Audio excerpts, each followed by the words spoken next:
नमो बुद्धाय. जय भीम. भगवान बुद्ध आणि त्यांचा धम्म या ग्रंथामधील अनमोल असा एक उपदेश आहे, तो इथं नमूद करावासा वाटतो. दुष्ट मनाच्या माणसाच्या बाबतीमध्ये त्याच्या कुळाला योग्य असा स्नेहभाव खंडित होतो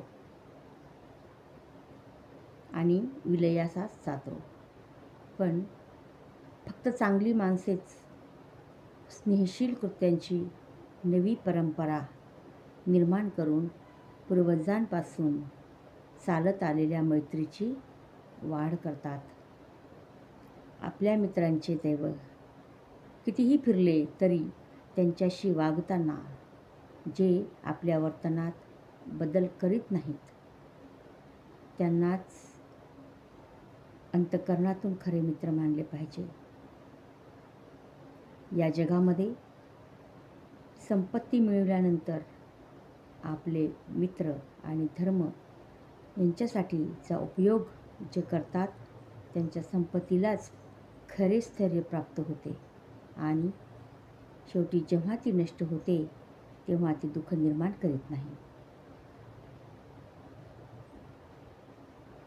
आपल्या आनंदाची आणि आपल्या संपत्तीची लुटमार करणारी काही क्षणभंगूर सुखे जगभर भ्रामक कल्पनांप्रमाणे निरर्थक तरंगत असतात. त्यांची नुसती आशा केली तरीही माणसांची मते ती मोहून टाकतात आणि त्यांच्या अंतःकरणात त्यांनी जर घर केले तर ती त्यांना अधिकच मोहून टाकतात. सुखाला बळी पडलेल्या देवांच्या स्वर्गात देखील आनंद मिळत नाही आणि मानवाच्या जगात तर आनंद मुळीच मिळत नाही. वाऱ्याचा मित्र असलेला अग्नी ज्याप्रमाणे कितीही इंधन मिळाले तरीही संतुष्ट होत नाही, त्याचप्रमाणे तो तृष्णांत आहे, त्याला कितीही सुख मिळाले तरी ते तृप्त होत नाही. या जगामध्ये सुखासारखी दुसरी आपत्ती नाही. लोक भ्रमामुळे सुखासक्त होतात. सत्य म्हणजे काय हे समजले आणि असत्याची भीती वाटू लागली तर कोणता शहाणा मनुष्य स्वतःहून असत्याची इच्छा धरील? समुद्राने वेढलेली पृथ्वी ताब्यात घेतल्यावर राजे लोकांना त्या महासागराची दुसरी बाजूही जिंकण्याची इच्छा होते. सागराला मिळणाऱ्या पाण्याने तो कधी तृप्त होत नाही. तद्वतच कितीही सुखे मिळाली तरी मानवजात तृप्त होत नाही. मध्यवेळेला आकाशातून सुवर्णमय पर्जन्यवृष्टी लाभली. त्याने सर्व खंड जिंकले व शुक्राचे देखील अर्धे राज्य पादांक्रात केले, तरीही त्याची ऐहिक पदार्थाविषयीची आसक्ती कमी झाली नव्हती. इंद्र जेव्हा मृत्यूच्या भयाने लपून बसला होता, तेव्हा जरी स्वर्गातील देवांच्या राजांच्या प्रट्टपाने उपभोग घेतला आणि गर्विष्ठपणामुळे जरी त्याने आपली शिबिका मोठमोठ्या ऋषींना वाहक्यास लावली तरीही तो संतुष्ट झाला नाही. म्हणून इतर उद्दिष्ट साध्य करण्यासाठी ज्यांनी आपले जीवन अर्पण केले, चिंध्या हेच त्यांचे कपडे होते, कंदमुळे हेच त्यांचे फळं, पाणी हेच त्यांचे अन्न आणि सर्पाप्रमाणे लांब आणि पिळलेल्या जटा ज्यांनी धारण केल्या होत्या, अशा ऋषीमुनींना देखील ज्यांनी जिंकलेल्या त्या सुख नामक शत्रूसाठी कोण प्रयत्न करेल? सुखासाठी जे धडपडत आहेत आणि ऐहिक सध्याच्या पाठीस जे लागलेले आहेत, त्यांच्या दुःखाविषयी आत्मसंयमी लोक जेव्हा ऐकतात तेव्हा सुखाचा त्याग करणेच त्यांना योग्य वाटते. सुखप्राप्तीतील यश म्हणजे सुखी माणसावरील विपत्ती समजली पाहिजे, कारण त्याने इच्छिलेली सुखे त्याला मिळाली म्हणजे तो उन्मत्त होतो.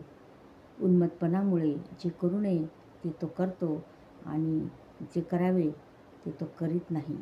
अशा रीतीने तो दुखावला गेला म्हणजे त्याचा शेवट अधःपतनात होतो. कष्ट करून मिळवून ठेवलेली, तुम्हाला फसवून जिथून आली तेथे परत जाणारी व काही काळापुरती उसनी घेतलेली ही सुखे, या सुखात कोणता आत्मसंयमी मनुष्य, तो जर शहाणा असेल तर रममाण होईल. ज्यांना शोध करून ती प्राप्त करीत असताना तुमच्या वासना भडकतात, अशा गवताच्या चुडीप्रमाणे असलेल्या सुखात कोणत्या आत्मसंयमी माणसाला समाधान लाभेल?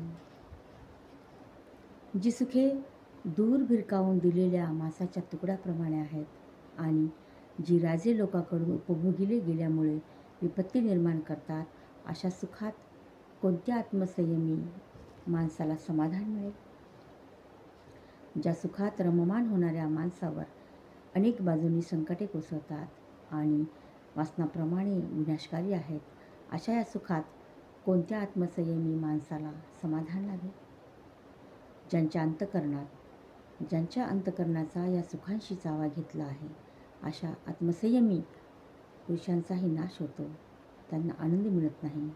संतापलेल्या क्रूर सर्पाप्रमाणे असलेल्या या सुखांमध्ये कोणता आत्मसंयमी माणसाला समाधान लाभेल? अशा सुखांच्या आसक्तीमुळे ज्याची बुद्धी आंधळी झाली आहे, जो कपाळकरंटा सुख उपभोगाच्या आशेचा दरिद्री गुलाम आहे, त्याने या जीवसृष्टीत मृत्यूचे दुःख भोगावे हे योग्य होय.